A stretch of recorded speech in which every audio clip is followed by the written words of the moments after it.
We continue our lecture on writing a bioethics essay, part B. Giving your essay a spine. Giving your essay a spine.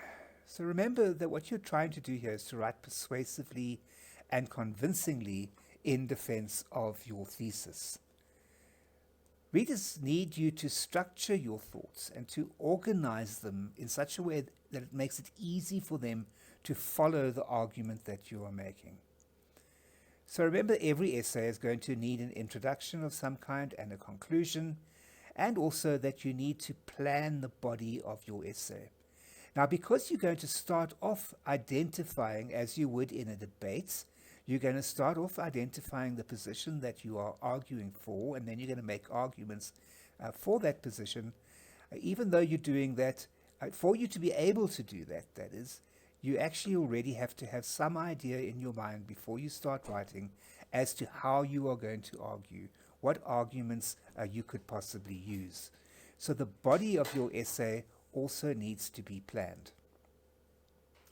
Build the structure of your essay around the basic pillars of your overall argument. So you need to plan so that your ideas develop towards defending your thesis or your position. So for many of you, this is very likely to be a paradigm shift. This is an exercise in writing persuasively and convincingly, and it's something that you're probably not used to. But because you are writing convincingly, persuasively, you do need to know what you are arguing for from the start. What that means is that you need to do your thinking work and your planning work before you actually begin writing. So back to our sample essay topic. Physicians should not recommend prenatal testing for severe birth defects, as this might encourage parents to consider abortion. Do you agree with this statement? Defend your answer with good argument. Looking at a possible structure for this essay, you would start off with an introduction, and clearly you have to have a conclusion. In your introduction, you need to provide some background about what prenatal testing is and when it's indicated, as well as a clarification of some of the important terms and concepts. In the body of your essay, you're going to focus on your main arguments that you are going to make, or the main claims you're going to defend. In this case, you could say abortion is legal. In cases of severe birth defects, abortion is morally more justified than allowing the child to be born. And thirdly, you could argue that it is the woman's right to decide.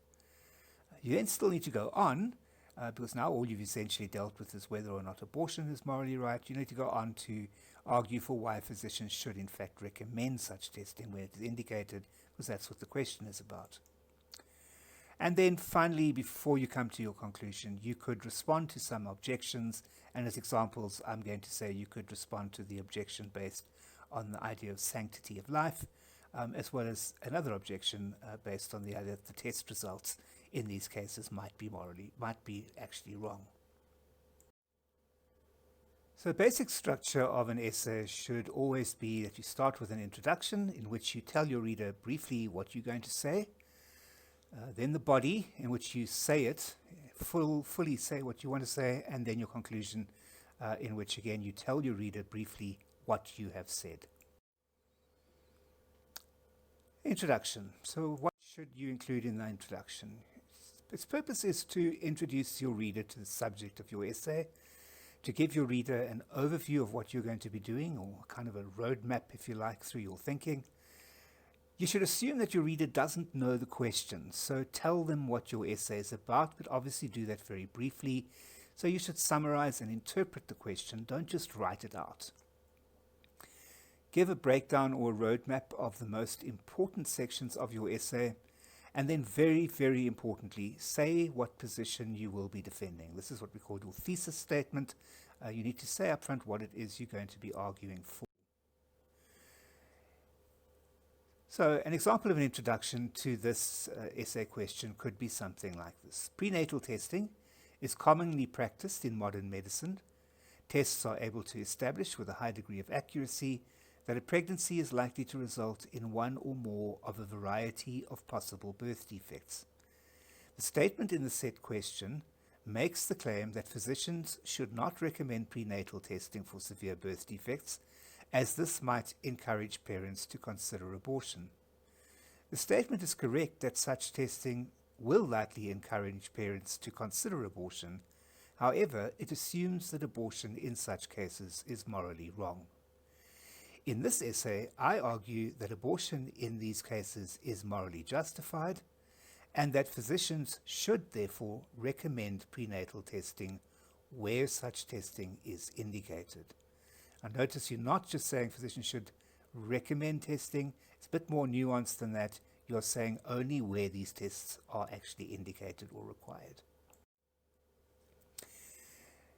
You can then go on and say, in defense of my position, I will firstly argue that abortion in cases where testing indicates a high risk of birth defects is morally justified on the grounds that 1, abortion is legal, 2, in cases of severe birth defects, abortion is morally more justified than allowing the child to be born, and 3, that it is a woman's right to decide.